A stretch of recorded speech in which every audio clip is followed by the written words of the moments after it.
Great. All right. I'm going to mute myself. Take it away, Barbara. And just, okay. I don't know, wave your hand when you want me to change slides. Yep. Okay. I give you a little thumbs up. Okay. Great. So now, everybody, we're Follow the Camino. I'm Barbara, and I've been working here for 5 years, and we've been in business for the last 14 years, mainly dealing with English-speaking people, but people from all over the world who want to come and experience the Camino. And we are pretty expert at what we do in terms of making sure you have the right kind of accommodation. I'll answer your questions about that later on.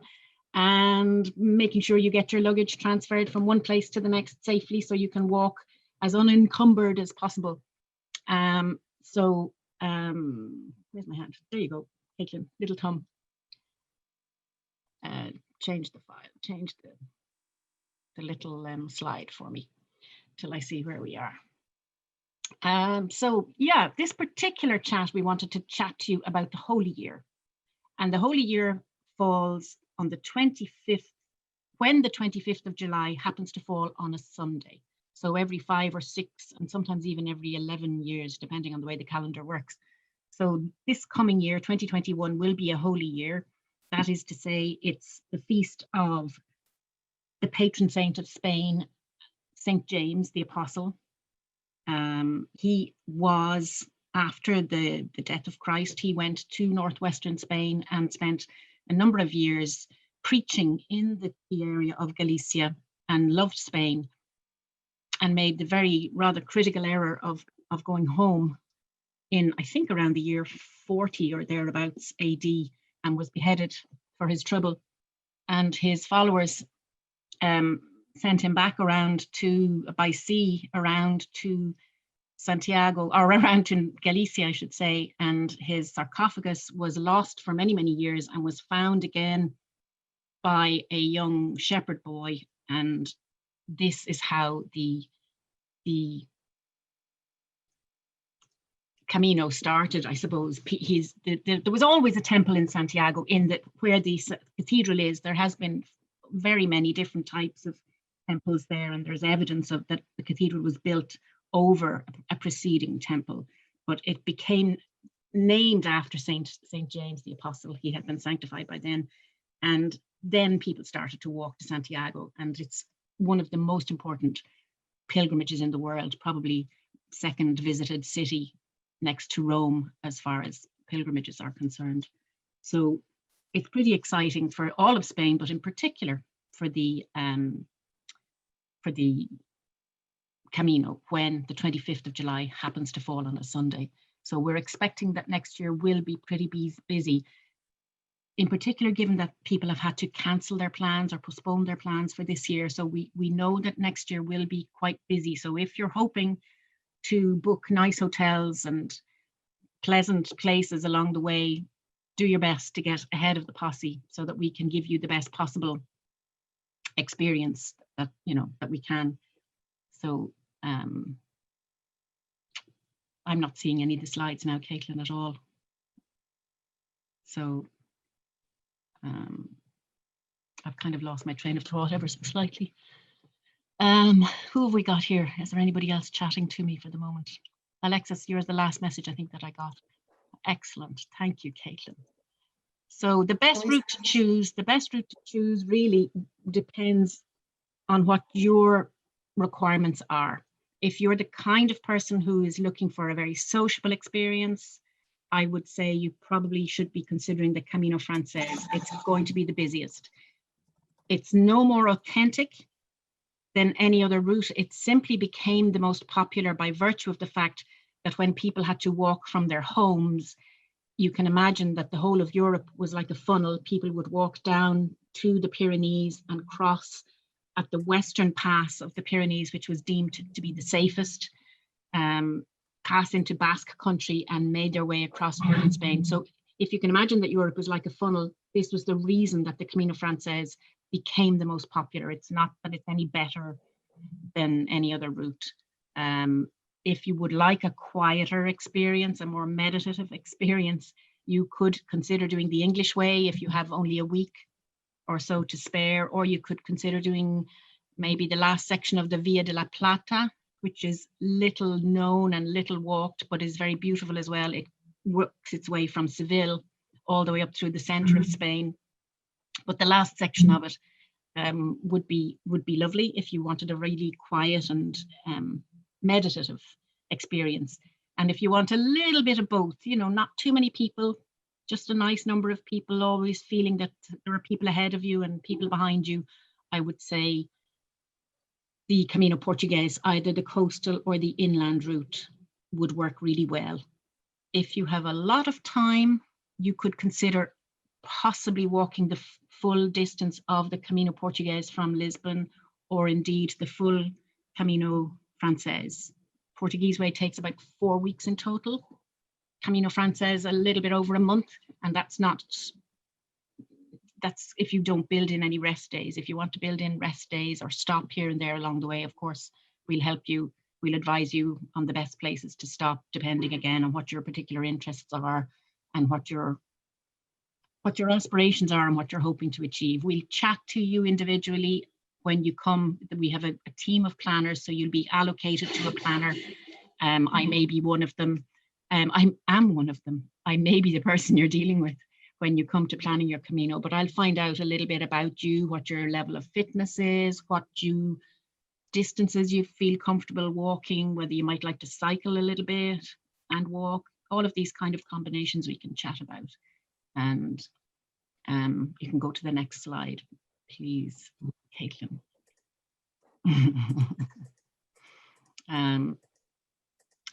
As I was saying, we mostly deal with English-speaking people. However, I'm one of the only, myself and Caitlin, I think, are practically the only native English speakers. We have a huge team of people from France, from South America, from Spain.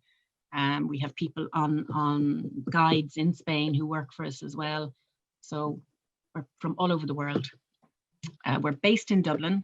Our boss, our founder, is Umberto Di Venosa, a Frenchman who has been living in Spain, in Dublin for many years now.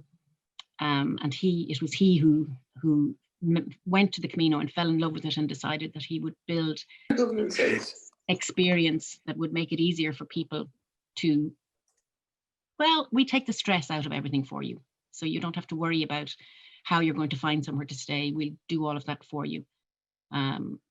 We have a huge network of hotels and drivers and guides and people that we use and work with to put your experience together and make sure that you get the best possible experience.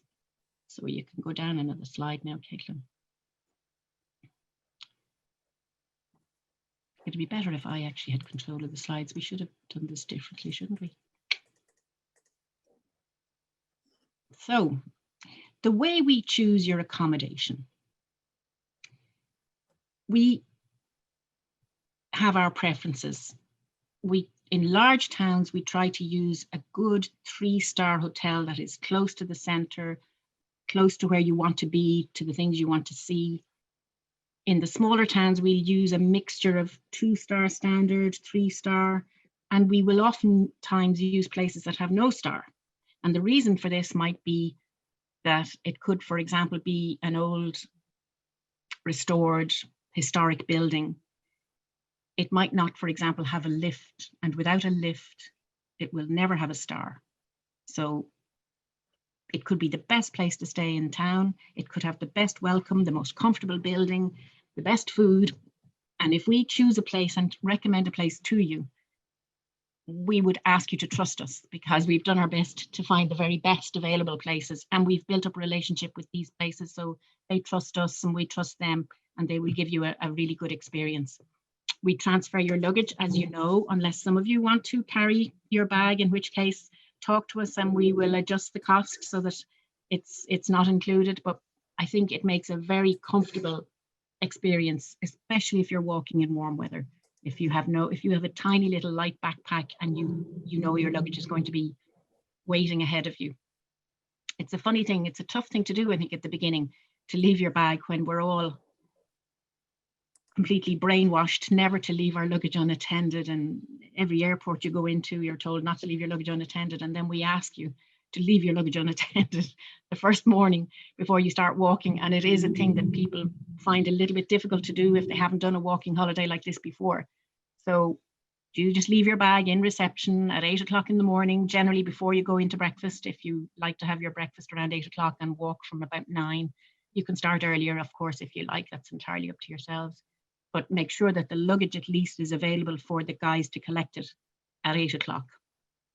And then it will magically reappear in your next accommodation when you get in time for you to have your shower and relax. It's usually around lunchtime it will arrive, but we would ask you not to panic until, 3 o'clock, 3:30.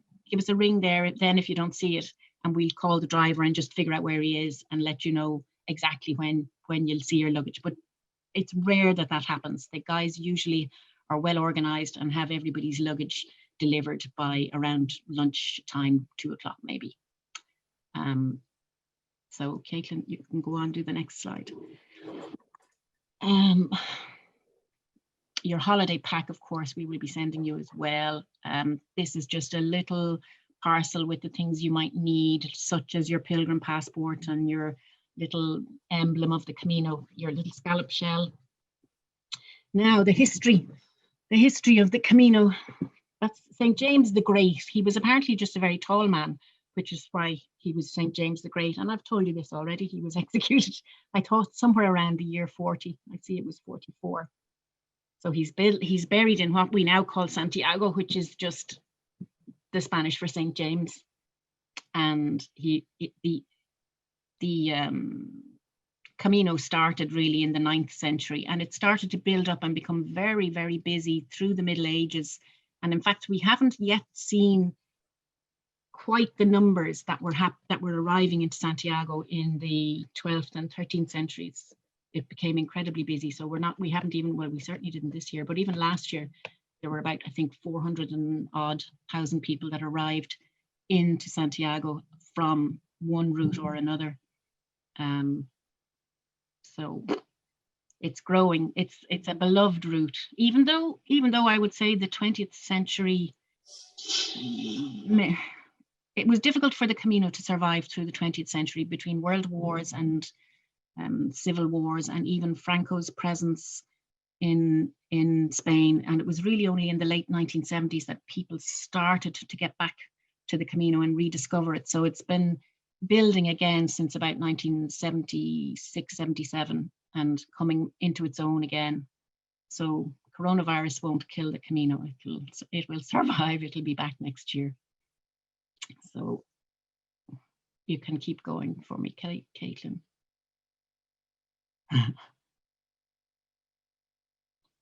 So now we're talking a little bit about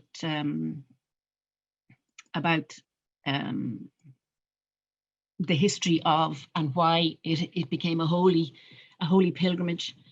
You can see the little picture there. If you can make out the slide, there's a picture of the first guidebook, which is called the Codex Calixtinus, and it's the first guidebook that has been written in the 12th century and still survives to this day, where you can see that it was very much, to write a book about the Camino in the 12th century was quite something. To produce and publish a book must have been quite an incredible feat, an incredible achievement.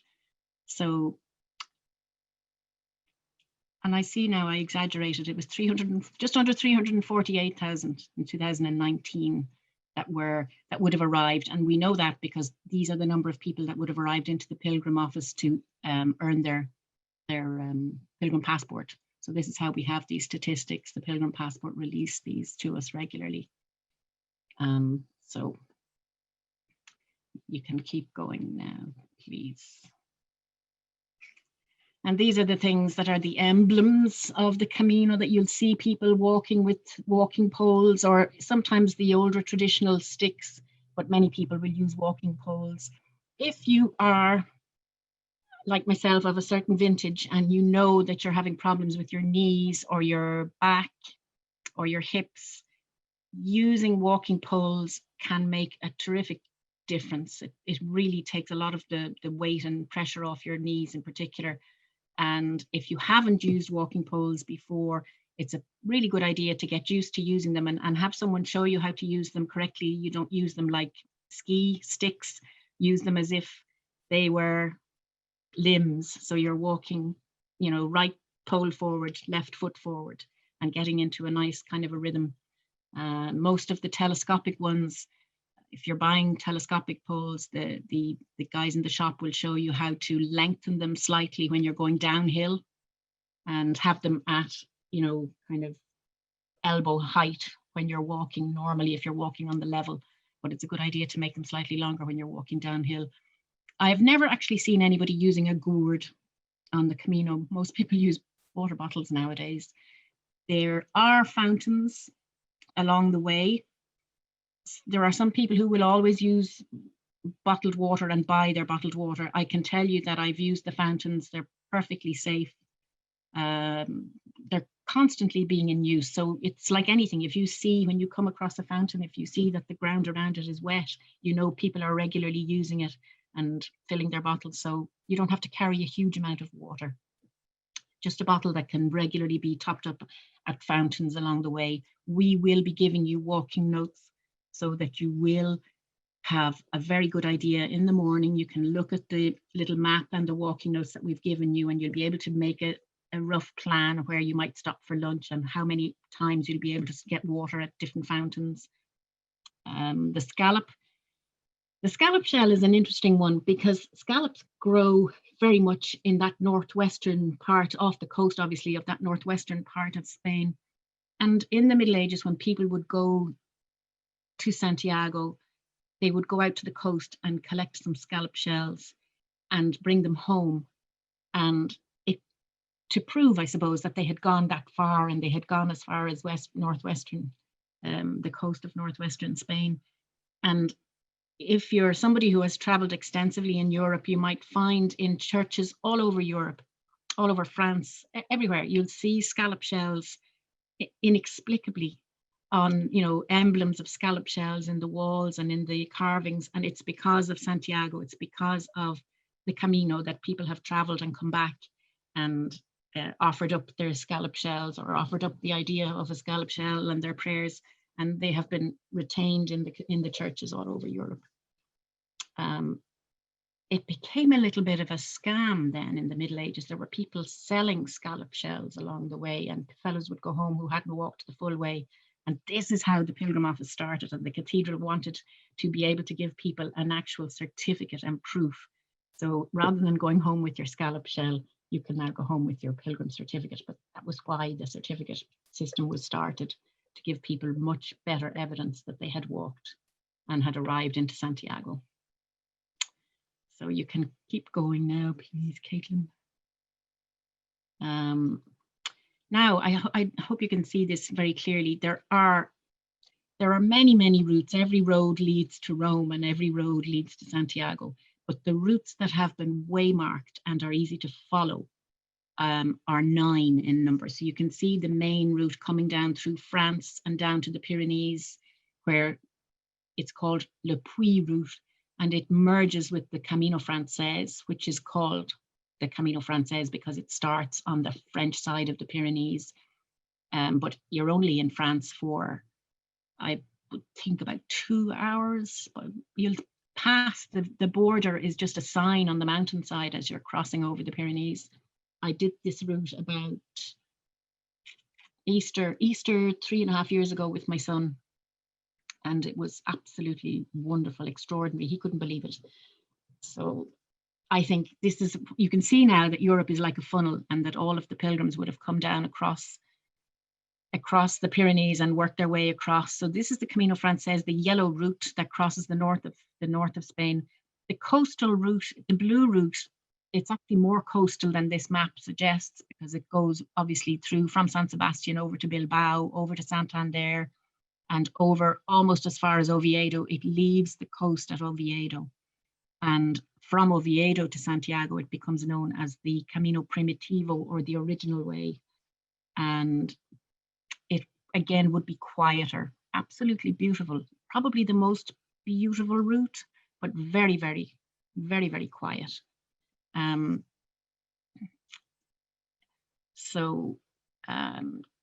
Stacey, you're going to get cycling notes. Sorry, I'm just seeing Stacey's message there, or not Stacy. I keep calling you Stacy. I've forgotten your correct name. But yeah, depending on the route that you're walking, you're going to get personalized everything. You can see from Lisbon, the blue route there works its way right up. In fact, it goes to Porto. So it works its way up mainly inland. And once it arrives to Porto, you have a choice.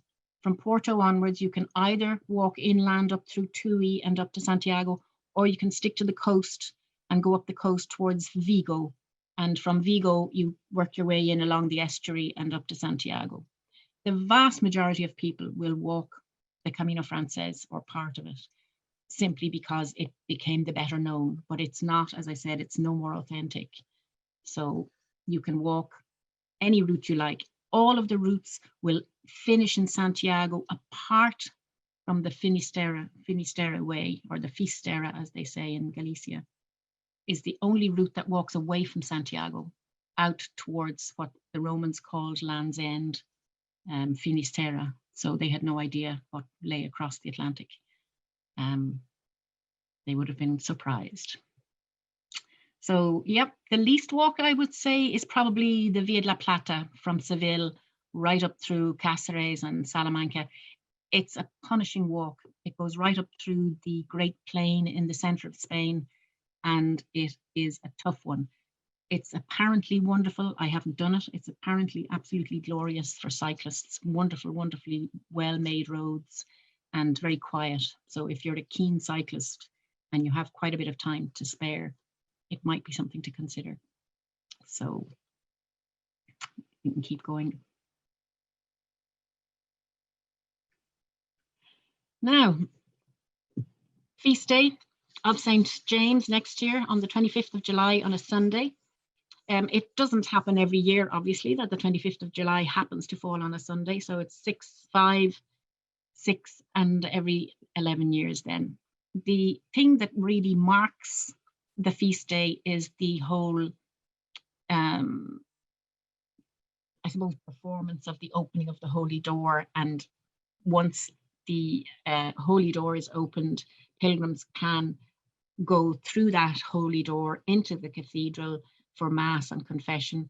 And it's just for 1 year. It'll be opened on the 31st, on the eve of the new year. It's opened, and it will be closed again at the end the following year. So it's a special kind of thing. They're working hard to finish all of the works that they're doing. They finished the exterior of the cathedral about a year and a half ago, and they've moved to the interior, where they're now doing restoration works on some of the doorways internally and the frescoes and that sort of thing, which is why the interior of the cathedral hasn't looked very pretty this year. So they're really, really working hard to get it open and get it completely open. They are having Mass again in the cathedral. They have Masses for about 80 people per day. In one of the side chapels, they're not using the main altar yet, but they are working on it, and they will be hoping to have everything done in time for the Holy Year next year. Now, thank you, Caitlin.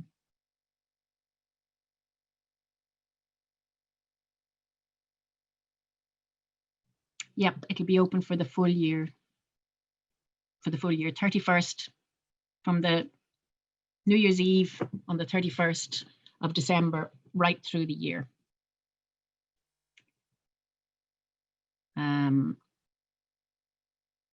You'll be able to obviously have Mass, have confession, say your prayer, or make your private confession if that's what you would like to do. Visit the remains of the sarcophagus of St. James down in the basement. You'll be able to do that as well. And visit the museum. There's a museum attached to the cathedral, which is very interesting as well. And there are other wonderful churches, beautiful churches around Santiago, which are really worth seeing as well. The Church of San Francisco is attached to what's now the Hotel San Francisco, absolutely beautiful hotel in Santiago, and it is part of the convent of San Francisco. I think the word convent in Spanish is interchangeable. Monastery and convent, they use both. One doesn't necessarily mean monks nor nuns. You can have either. but the friary of San Francisco was started after St. Francis of Assisi visited Santiago. He wasn't a saint, of course, then. He was a pilgrim, like all of you will be. And I think it was around the year 1100 and something, there or thereabouts, that he visited Santiago. And as a result of that, the friary of San Francisco was set up. So that's a beautiful church as well, and well worth going to see. So there's plenty to see and do in Santiago. And it's worth thinking, if you have the time and the budget, it's worth thinking about having a second night in Santiago, an extra day, to make sure you have had a chance to see the full city. Caitlin, thank you.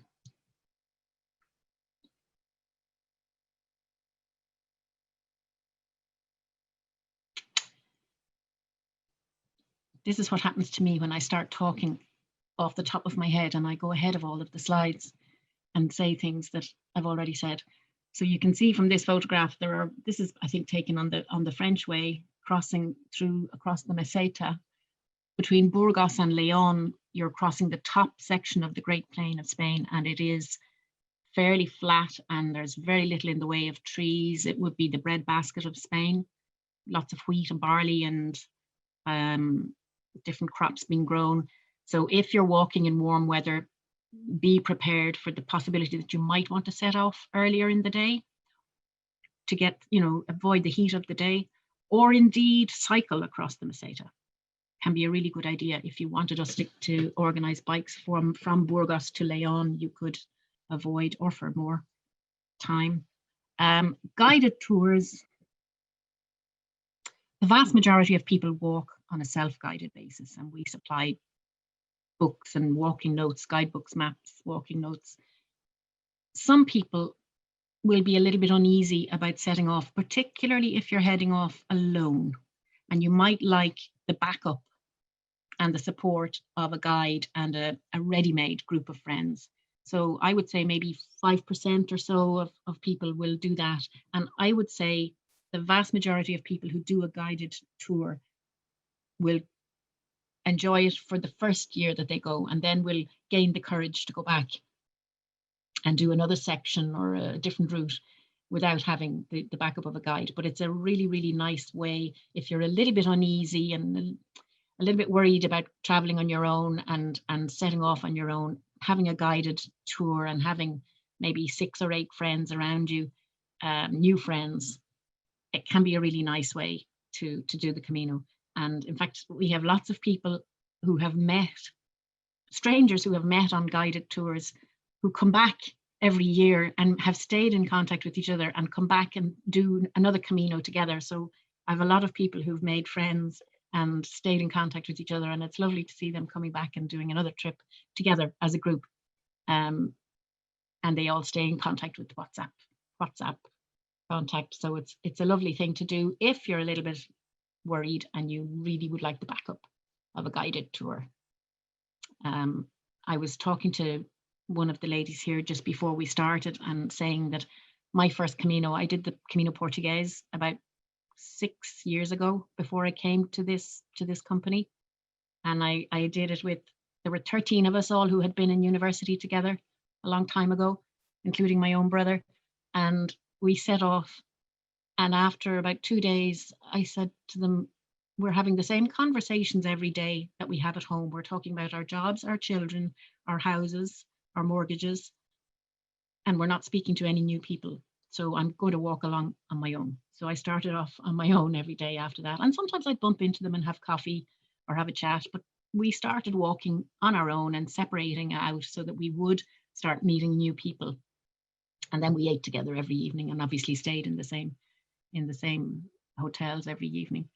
But yeah, you'll discover after a couple of days that you need to find your own pace. That's another thing.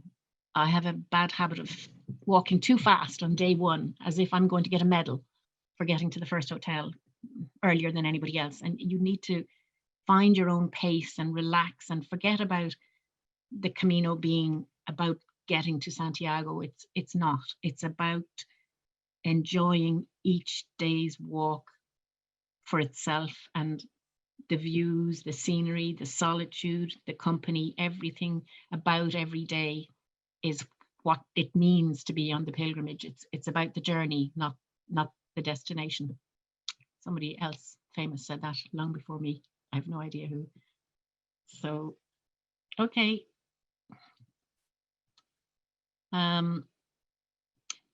Must you get a certificate? No. Does everybody get a certificate? No. Did I get a certificate? No. Because when I reached the pilgrim office, it was so busy. It was taking 3 or 4 hours to get to the desk, and I just didn't fancy wasting that time. So to my shame, I don't have a certificate for having walked to Santiago. They're going to change things a little bit now as a result of coronavirus. They have developed some kind of app, the Pilgrim Office, I should say, and we will be making this available to everybody so that you don't have to carry a piece of paper. At the moment, the Pilgrim Passport is a physical little pamphlet, and you get it stamped in every little place as you walk along. And if you're doing the last 100k, you'll have to get 2 stamps every day. And they have them in coffee shops and restaurants, hotels, chapels that you might visit. Everywhere will have their own stamp, but they're changing the system a little bit because people are nervous about having paper that's been touched by various people, and the coronavirus may be surviving for a while on paper.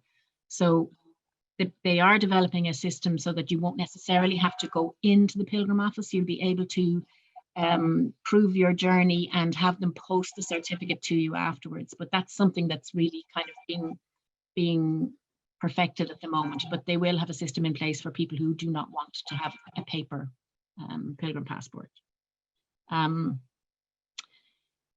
If your plan is to spend about a week walking, and if you want to have a certificate at the end of it, then you're obviously going to be starting somewhere within a 100-kilometer radius of Santiago. We have chosen usually a little bit more than 100 kilometers out from Santiago as your starting point, mainly because we've tried to pick towns where there are good transport links, bus stations, train stations, that sort of thing, so that it's an easy point to access to start your walk. So you'll find that most of the 100-kilometer routes that we recommend, if you really look at the kilometers, you might find you're walking 110 or 112 or 115. It simply is because we've started you in a more sensible spot just outside of the 100-kilometer mark. There are different types of certificate available. You can go into the Pilgrim Office and tell them you're walking for religious reasons, and they will give you one particular type of certificate, or you can tell them you did it for spiritual reasons or just for the physical challenge, and they will give you a slightly different type of certificate. But they're interested to know why everybody's doing it. They like to talk to everybody and have a chat and find out what was motivating you, and we will also be asking you those kind of things so that we can make sure we're matching you up with the correct route that you will enjoy the most. Okay. Now, your time frame is usually the most important thing. So we need to know roughly how many days you're going to be able to give over to walking. We will do a shorter, if you only have 3 days, we will certainly give you a 3-day trip, but it's a little bit of a shame, I think. You've just started to understand what it's all about when you're leaving. So I think 3 days is too little. Give it at least a week to have a bit of an idea of what the experience really is about. So somewhere between a week, a month, maybe a little bit more if you have the time and the budget. If you want to do shorter days, if you come to us and you say, look, I do want to walk for X length of time, but I really don't think I can cope with 20 kilometers. There are routes that have more services and more little towns. The Camino Frances, for example, because it is more commonly walked, needless to say, there are more villages that have evolved and more little services that have started along the way. So if you fancy walking shorter days, we can manage to do this for you. you could do, you might say, I just want to do 10 or 12 kilometers a day. Then we will certainly pick the French way, or even the last section of the inland Portuguese way from Tui. Again, there would be more little hamlets and little towns along the way where suitable accommodation has opened. So we will be able to do shorter distances for you if you like. So the most important thing to talk to us about is how many days you have available, and then the distance that you're able to do. And bit by bit, we will figure out with you what the best section and the best route is for you to do. People often, for example, say to us, I want to do the English way because they're English. And when we probe and ask them questions, they don't know anything about the English way, and they've just spotted that there's a route called the English way, and it might not be the right one. It might be, but it might not be the correct one for them to do. So we will try and talk to you and find out what makes you tick so that we can put the right plan together for you. Okie doke.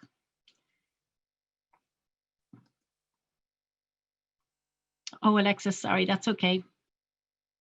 Make sure, Alexis, if you're still there, make sure you, I think you're gone, but just email info@followthecamino.com, and one of us will be sure to get back to you. And that's for anybody who needs to leave early.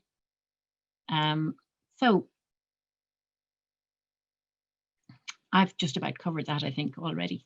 This is a very interesting little church. If you can see this picture, this is on the Camino Frances, not long after Pamplona. There's some very pretty little and unusual little churches along the route, and little chapels that you can visit. So generally 20 to 25 kilometers would be the norm, but as I said, you can do far less if you like. The most common, most popular route would be Sarria to Santiago. Probably 80% of people wanting to earn their certificate and walk their 100 kilometers, most of them will be walking from Sarria to Santiago. Maybe 10% of pilgrims will be walking the last section of the Camino Portuguese, either inland or the coastal section. The Camino Primitivo, I think I said before, it's probably one of the most beautiful routes, and Lugo is especially lovely because it's one of the last walled cities that was built by the Romans. And I think they built it around in the year 400, shortly before it was no longer possible for them to be doing things like that. So it's very, very well preserved, a beautiful little walled city and medieval little city. So Lugo to Santiago is a really lovely route. First 2 days from Lugo would be fairly quiet, but it merges then at Melide, it merges with the Camino Frances. So you'd have a couple of quiet days and then a few considerably busier days as you make your way into Santiago, because you'll be with all of the people on the French way. The Via de la Plata, I said previously, very quiet. Orense to Santiago, absolutely lovely, quite unspoiled inland route, very quiet. You won't meet too many people. And the Camino Inglés, similarly, very quiet, quite tough. Ferrol to Santiago is quite there's a couple of very long days, and we mostly cannot split them into shorter days because there simply aren't enough little towns along the way and enough accommodations. If you were very keen on doing the English way but needed the days shortened, we would probably have to have you stay a couple of nights somewhere, and you'd have to, walk out halfway, get a taxi back to where you'd stopped and walk on. But we can go through all of those kind of details with you when we get to the point that we're planning on a one-to-one basis with you, or with your group if you have a group of people. Okay. Go for it. Caitlin, thank you. Yep. If you're doing the last section of any of the Caminos, you're probably best off aiming to fly in and out of Santiago. If you're coming from the States, aim to fly to Madrid and then get an internal flight from Madrid to Santiago. Or if you have the time, you can take the train up to Sarria. It's going to take you pretty much a full day, 7 or 8 hours though, by train. But if you have the time, it's a lovely thing to do, to go through that part of Spain by train.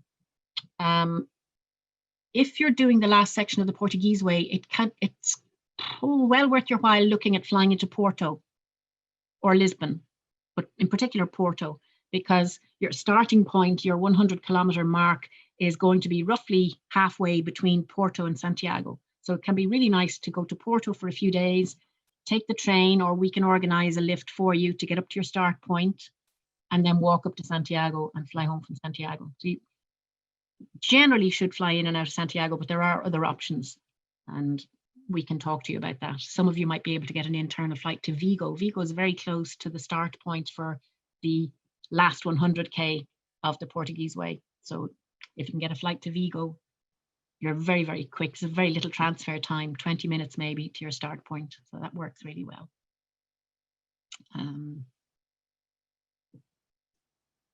You can take a train. Obviously, if you fly into Santiago, either we'll organize a lift for you. That can be an economical way of doing it if there are a few of you, or we can advise you on the train or the bus connections to get out to your start point. You don't have to start in Sarria.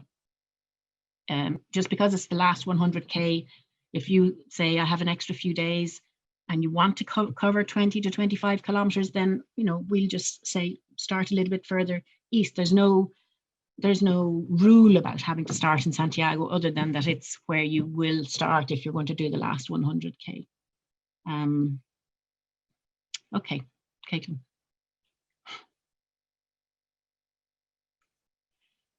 Yeah, I did this walk, as I said, with my son a few years ago, and it's absolutely spectacular, crossing the mountain pass, the Western Mountain Pass. It's the route Napoleon, because it's the route Napoleon took to get into Spain and to Scarpa or out of Spain.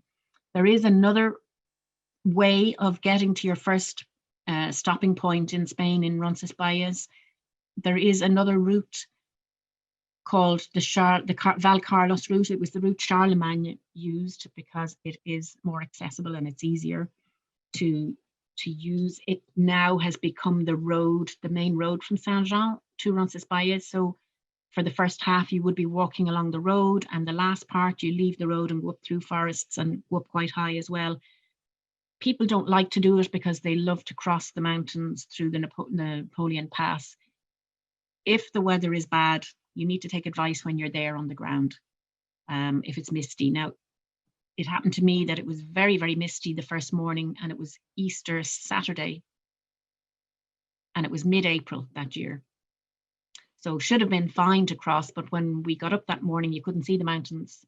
So I asked the owner of the hotel, because his family were living in that area for many generations, and I knew he would know the hills. And he said to me, it's going to burn off. Just sit tight, have a coffee, and give it an hour. So we didn't set off till about 9:30. And the mist lifted, and we had an absolutely wonderful, wonderful walk. But some people probably took the lower road that day because they were nervous about the mist. So the lower road is lovely, but it is, you're walking alongside traffic for the first couple of hours. There's no doubt about that. If you're walking before the end of March, you're going to be told to take the low road. And if you're walking November, December, anytime after the 1st of November, you're going to be told to take the low road. And if you decide to take the high road and go across the Napoleon Pass, they will charge you €7,000 if they have to come and get you. So they won't stop you doing it, but they will charge you if you need to be saved. I don't know if that happens, but it's a deterrent. So that's to get over to Roncesvalles. And from then on, you're pretty much on the level. You haven't got so many hills. The first day is really hilly. You go up to about, I think it's about 1,400 meters. Wonderful, wonderful walk. And then you're kind of down, following the Arga River over to Zubiri, and on then to Pamplona. And somebody asked about the Martin Sheen film. Actually, the Martin Sheen, that film was based on the French way. And you can see him where he starts and does this walk over the hills, over the Napoleon Pass. But one of the lovely, lovely accommodations that we use just after Zubiri, so you need to do a longer day or second day in order to stay there, but there's an old Basque converted watermill. And it's where Martin Sheen stayed when he was making that section of the way. And if you like, we can try and get accommodation there. It's a fantastic place, small little place to stay, but really, really lovely. A super guy who runs it. great cook as well, great local historian, loves to chat to people. So if you're doing the first section across to Pamplona, ask us about the place that Martin Sheen stayed in, and we'll see if we can get it for you. Okay, Caitlin, keep going. La Rioja, unfortunately, La Rioja, poor old La Rioja is going through a lockdown at the moment because they've had a couple of towns, Huesca and another town, city beginning with T, not on the Camino, but they've had outbreaks. So La Rioja is closed. That section of the Camino is closed at the moment. It's a wonderful section. If you like wine and food, it's a fantastic section to do. So if you have a couple of weeks and you don't necessarily want to reach Santiago this time, then certainly doing the section through La Rioja, through Logroño, from Pamplona and on through Logroño, fantastic wine and food. Just not at the moment. Speaking of lockdowns, I had 2 people recently, both English, were walking on the Camino. One reached Santiago about a week ago, and the other reached Santiago 2 days ago, and he's now walking on out to Finisterre. But they both did the full way, but it was quiet. They met 5 or 6 people every day, but they were happy to walk quietly, and we found hotels that were open for them, private rooms everywhere along the way. So they've had a good time, quiet but good time. Okay, Caitlin, we're probably running out of time now, are we? Anybody who wants to walk onwards beyond Santiago, having reached Santiago, you may like to walk onwards, or you may want to do it as a standalone trip, go to Santiago and walk out to the coast, out to Finisterre. It's a lovely, lovely little Camino, quite short, 4 or 5 days of walking. You can do it in 4 or 5. It's a bit like Cornwall, that type of scenery. It's wilder than any of the other routes. Really, really lovely. And it is, of course, the Romans, as I said, believed it to be the end of the world, and so named it Land's End or Finisterre. So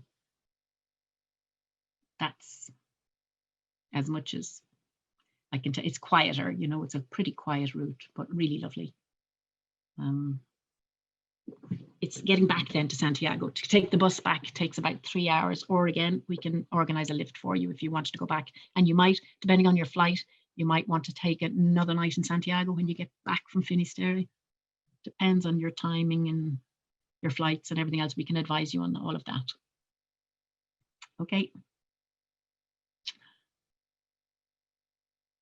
And again, we've noticed in the last couple of months that a lot of people who have not been able to travel this year are planning to take more time next year. So we've had significantly more people asking us about the full French way and the full Portuguese way, and even the Via de la Plata.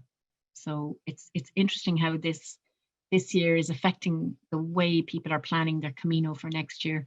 So whatever number of days you want to do, we'll organize it for you and help you, either help you get to your start point or advise you on how best to get to your start point. You can see all of the great cities of northern Spain, from Burgos in particular and León, fantastic cities across northern Spain that you would have as your stopping points as you go along.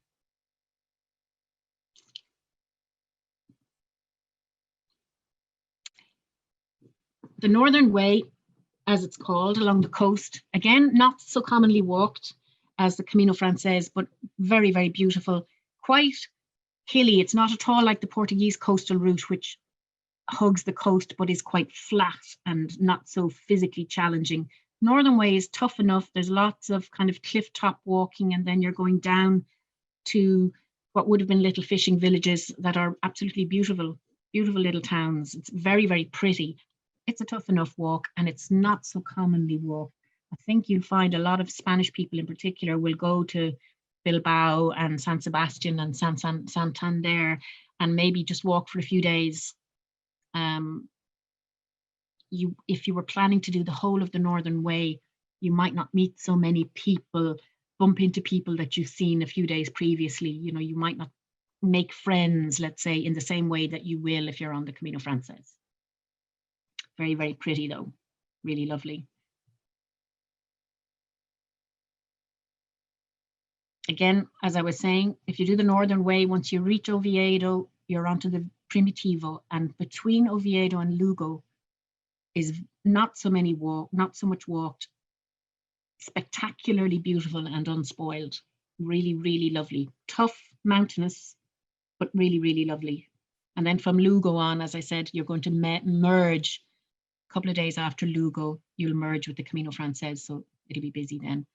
But for people who want a really unspoiled mountainous walk, the Camino Primitivo is fantastic, wonderful. Yep, I think I was saying to you, talk to us about what you like. You want to be on your own, want to be quiet and meditative, we'll help you. You want a social experience, we'll help you. Just talk to us. We know, and we know where to send you.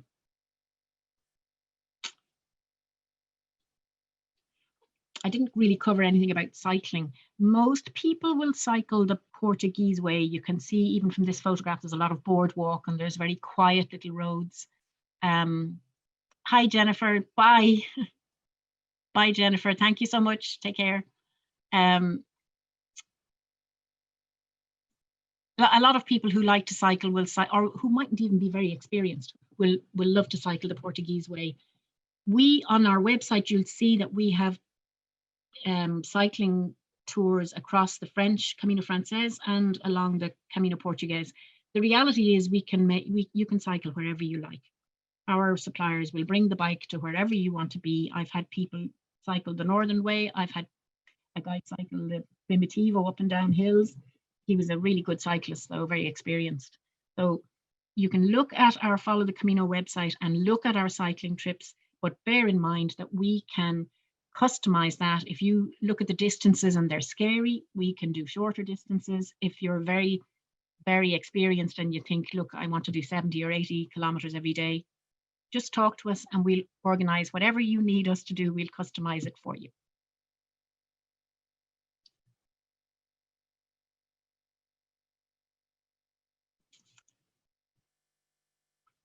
All roads lead to Santiago. You just need to talk to us. Please talk to us and we'll be delighted to help you. And in fact, when I went to Santiago, I couldn't see the front of the cathedral. It was covered in blue netting.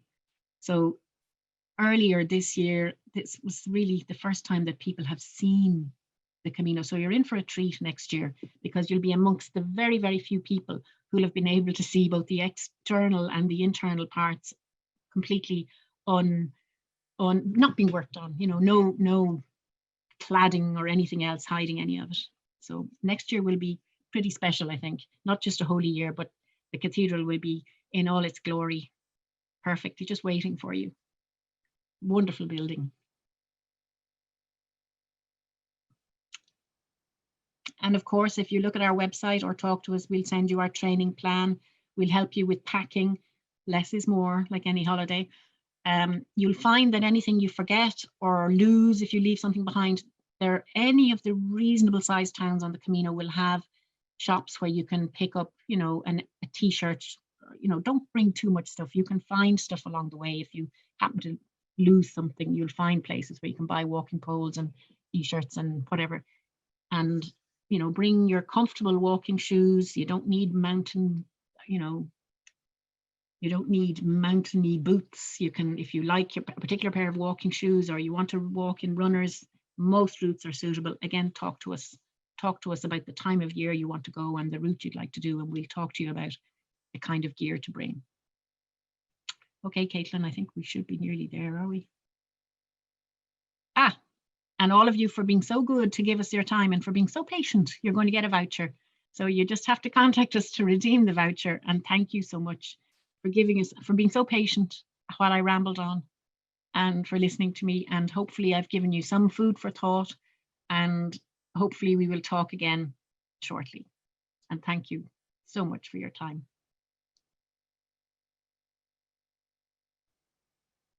There you go. You can call us, as you can see, you can call us from England or from the States or from Canada or indeed from Ireland. And you'll get through to one of us. The same number will just come straight through to the office here. So they're low call numbers. Thanks, Cleo. Thanks, Sean.